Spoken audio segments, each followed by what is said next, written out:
അതേപോലെ ആ സിനിമയിൽ വളരെ ആകർഷകമായ മറ്റൊരു പാട്ടായിരുന്നു ചൈത്രം ചായം ചാലിച്ചു. ഇന്നും നമ്മുടെ റിയാലിറ്റി ഷോസിൽ കുട്ടികൾ ആ പാട്ട് പാടുന്നുണ്ട്. വളരെ കഷ്ടപ്പെട്ടാണ് അവർ പാടുന്നതെന്നുള്ളത് കേൾക്കുമ്പോൾ അറിയാം.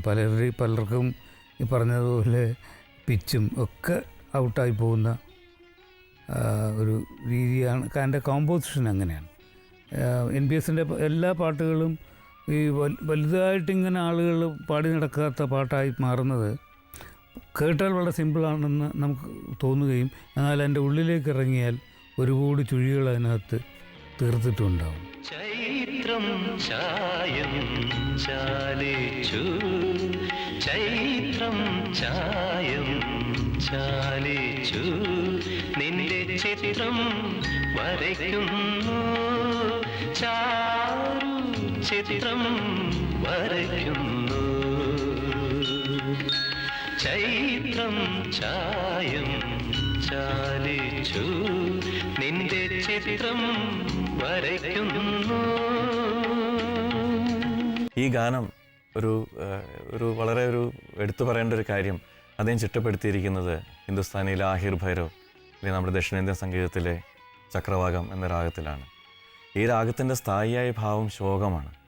എന്നാൽ ഈ രാഗത്തിൻ്റെ ആ ഒരു സ്വഭാവത്തെയും പരിമിതിയെയും മറികടന്നുകൊണ്ട് അദ്ദേഹം ഒരു വളരെ മധുരമായിട്ടുള്ള ഒരു പ്രണയഗാനം കമ്പോസ് ചെയ്യുമ്പോൾ ആ സംഗീത സംവിധായകൻ്റെ പ്രതിഭയാണ് അതിൽ തെളിഞ്ഞ് കാണുന്നത്.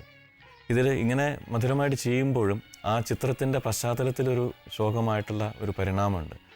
അതിൻ്റെ എവിടെയോ ഉള്ള ഒരു ഛായ, അത് വളരെ അത് പ്രകടമായിട്ടല്ല, ആ ഒരു ശോക ഛായ ഇതിൻ്റെ വരികളിലും അതിൻ്റെ ഈണത്തിലുമെല്ലാം ഒളിഞ്ഞു കിടക്കുന്നു. ഇടയ്ക്കിടയ്ക്ക് നമ്മെ അത് ഓർമ്മപ്പെടുത്തും. അതാണ് ആ പാട്ടിൻ്റെ ഒരു ബ്യൂട്ടി എന്ന് പറയുന്നത്.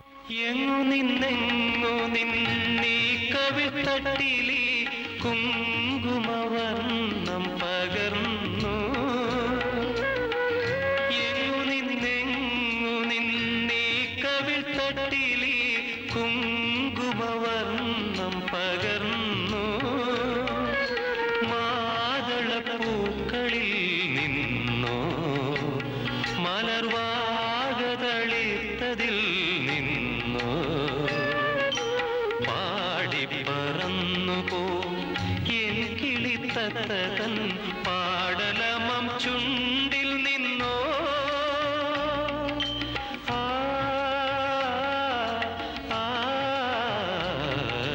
ചൈത്രം ചായം ചാലിച്ചു, നിന്റെ ചിത്രം വരയ്ക്കുന്നു.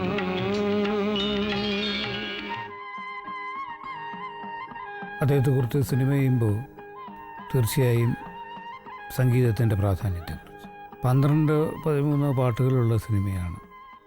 ഞാനതൊരു പാട്ടുകൾക്ക് വേണ്ടിയിട്ടുള്ള സിനിമയായിട്ടുമല്ല അത് ചെയ്തത്. ഒരു മഹാരാജാവിൻ്റെ ധർമ്മസങ്കടങ്ങളെക്കുറിച്ച് ചുറ്റുപാടുകളിൽ നിന്നെല്ലാം തിരസ്കരിക്കപ്പെട്ട ഒരാളെന്നുള്ള നിലയ്ക്ക് ബ്രിട്ടീഷുകാരുടെ ആധിപത്യത്തിനോട് ഒരിക്കലും പൊരുത്തപ്പെടാൻ കഴിയാത്ത, ഹൃദയത്തിൽ മുഴുവൻ പ്രതിഷേധം ഒതുക്കേണ്ടി വരുന്ന ആളെന്നുള്ള നിലയ്ക്ക് സാമൂഹ്യപരമായിട്ടുള്ള വിലക്കുകൾ നിറയുണ്ടെങ്കിലും തനിക്കിഷ്ടപ്പെട്ടിട്ടുള്ള ഈ പാട്ടുകാരെയും നർത്തക്കാരെയും കൊണ്ടുവന്ന് താമസിപ്പിക്കുകയും അവരോട് ഏറെ സമയം ചെലവഴിക്കുകയും ഒരുപക്ഷെ അത് തൻ്റെ തന്നെ ഉൾവലിയലിൻ്റെ മറ്റൊരു മുഖമെന്നുള്ള നിലയ്ക്ക്, മറ്റൊരു സഞ്ചാരമെന്നുള്ള നിലയ്ക്ക് ഈ സംഗീതത്തിനെയൊക്കെ വല്ലാതെ പുണരുകയും ചെയ്യുന്ന സ്വാതിരുന്നാളിൽ അതിന് ഇണങ്ങുന്ന പാട്ടുകളാണ് സ്വാതിരുന്നാൾ കൃതികളിൽ നിന്ന് ഞാൻ എടുത്തത്. അങ്ങനെയാണ് രാഗമാലികയിലുള്ള പന്നഗേന്ദ്ര ശയനെ വരുന്നത്. പന്നഗേന്ദ്ര ശയന എന്ന് വെച്ചാൽ അതിൻ്റെ രാഗവിസ്താരം ബാലമുരളികൃഷ്ണയും, സ്വരങ്ങളെക്കുറിച്ചിട്ടുള്ളത് നെയ്യാറ്റിങ്കര വാസുദേവനും, അതിൻ്റെ കൃതി യേശുദാസും ഒക്കെ ആയിട്ട് അങ്ങനെ 3 രാഗങ്ങളാണ് ആകെ അതിനകത്ത് ഉപയോഗിക്കപ്പെട്ടത്. ശ്രീ പത്മനാഭമൂത കാമപന്നഗേന്ദ്ര ശയന, ശ്രീ പത്മനാഭമൂത കാമ സന്ന മാനസ മാമവ രോചന സാനിദ പമ പഗ മരി ഗരി സാ നി സാ രി ഗ മ പദ നി സാ രി സ നി സ ധ നി സാ നി ധ പ മ ഗ മ രി ഗ മ പ ധ നി സ രി സ നി ധ പ ധ പ മ ഗ രി സ നി ധ രി ഗ മ പ ധ നി മന്ദഗേന്ദ്ര ശയന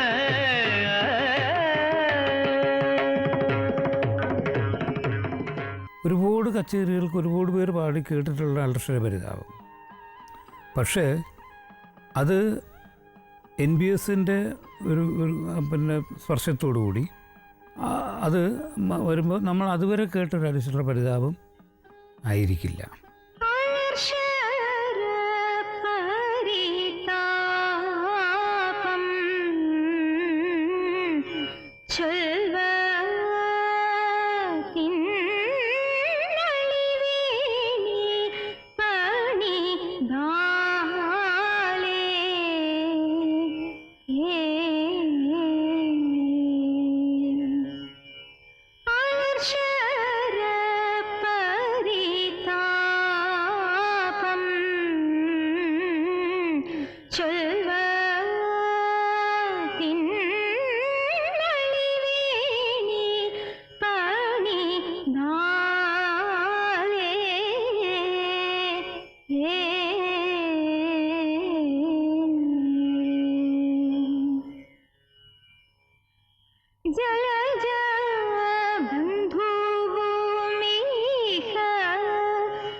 എനിക്ക് ഈ സിനിമയിൽ ഇത് ഉപയോഗിച്ചിരിക്കുന്നത് വെറും തമ്പുരു മാത്രമിട്ട് അതിൻ്റെ ശുദ്ധമായ രീതിയിൽ അത് ഉപയോഗിച്ചു എന്നുള്ളതാണ് അതിനകത്ത് ഏറ്റവും വലിയ. കാരണം അത് വൃത്തിയായിട്ട് ഈ സുരുട്ടി രാഗത്തിലുള്ള പദം നമുക്ക് അത് കേൾക്കാൻ സാധിക്കും വിത്തൗട്ട് എനി ബാക്ക്ഗ്രൗണ്ട് മ്യൂസിക്. അതിൻ്റെ ആവശ്യമില്ല. അതിനകത്ത് ആ ഇടയ്ക്ക് പിന്നെ മോഹിനിയാട്ടത്തിൻ്റെ ചുവടുകളൊക്കെ ഇങ്ങനെ വെറും തമ്പുരിലാണ് പാടെങ്കിൽ പോലും അതിൻ്റെ ആ വിഷ്വൽ അതൊക്കെ കാണിച്ചിട്ടുണ്ട്. അത് ഒരു വിഷ്വലൈസ് ചെയ്യാനായിട്ട് ലെനിൻ വളരെ അഗ്രഗണ്യനാണ് എന്ന് തെളിയിച്ചിരിക്കുന്ന ഒരു പടമാണ് സ്വാതിരനാൾ. വളരുന്നു ഹൃദി മോഹം എന്നോ മലേ വളരുന്നു ഹൃദി മോഹം എന്നോ മലേ തളരുന്നു മാമ ദേഹം കളമൊഴി വളരുന്നു ഹൃദി മോഹം എന്നോ മലേ തളരുന്നു മാമ ദേഹം കളമൊഴി കുസുമ വാടികയത്തിൽ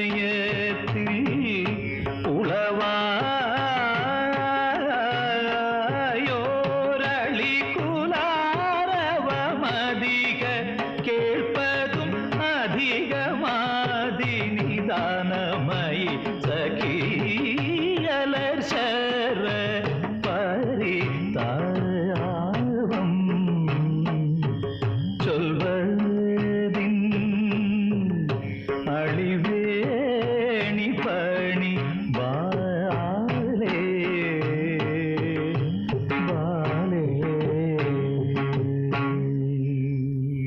ജമുനാക്കിനാരെ കച്ചേരികൾ പലരും പാടി ഞാനത് കേട്ടിട്ടുണ്ട്. പക്ഷേ ജമുനാക്കിനാരെ സ്വാതിരുന്നാളിൻ്റെ ഏറ്റവും ഈ പിന്നെ മനസ്സ് സംഘർഷം കൊണ്ട് ആകെ നിറഞ്ഞ് ഉള്ളൊരുങ്ങി നിൽക്കുന്ന ഘട്ടത്തിൽ എഴുതിയൊരു പാട്ടെന്നുള്ള നിലക്കാണ് ജമുനാക്കിനാരെ ഞാൻ ആ സിനിമയിൽ ഉപയോഗിക്കുന്നത്. അതിന് ഇണങ്ങുന്നതാണ് അതിൻ്റെ വരികളെന്ന് തോന്നിയത് കൊണ്ടാണ്. ബാലമുരളികൃഷ്ണൻ അത് പാടുമ്പോൾ നമ്മൾ അതുവരെ കേട്ടിരുന്ന രമന കിനാരെയല്ല. जमुना किनारे प्यारे कदम तर मोहना बांसुरी बजावे बांसुरी बजावे जमुना किनारे प्यारे कदम तर मोहना बांसुरी बजावे बांसुरी बजावे सखी कुंज भवन में जमुना किनारे प्यारे कदम तर मोहना बांसुरी बजा